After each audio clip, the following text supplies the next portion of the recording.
ওল্ডহ্যামের স্থানীয় একটি রেস্টুরেন্টে যুক্তরাজ্য আওয়ামী স্বেচ্ছাসেবক লীগ ওল্ডহ্যাম শাখার নবনির্বাচিত কমিটির উদ্যোগে এক আলোচনা সভা ও দোয়া মাহফিল অনুষ্ঠিত হয়েছে। বিস্তারিত জানাচ্ছেন আমাদের ওল্ডহ্যাম প্রতিনিধি মোহাম্মদ শামীম আহমেদ।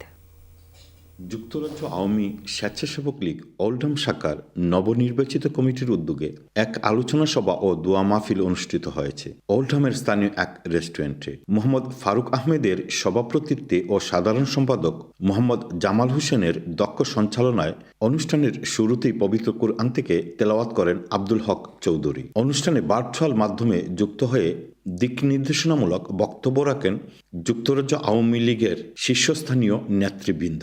তাদের মধ্যে যুক্ত ছিলেন জননেতা সৈয়দ সাজিদুর রহমান ফারুক, জনাব আনোয়ারুজ্জামান চৌধুরী, জনাব সায়েদ আহমেদ সাদ, আহাদ চৌধুরী, শাহ শামীম আহমেদ।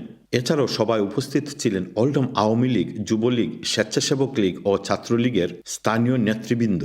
অনুষ্ঠানে বক্তারা দলের বর্তমানে রাজনৈতিক পরিস্থিতি তুলে ধরে বলেন, এখন আওয়ামী লীগের একটি কঠিন দুঃসময় চলছে, ঐক্যবদ্ধভাবে মোকাবেলা করতে হবে।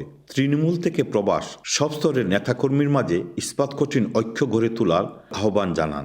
সভা শেষে আওয়ামী লীগের সদ্যপ্রয়াত শীর্ষ নেতা জনাব তুফাইল আহমেদ, ইঞ্জিনিয়ার মোশাররফ হোসেন এবং এম রহমতুল্লাহর বিদেহী আত্মার মাগফিরাত কামনা করে বিশেষ মোনাজাত করা হয়।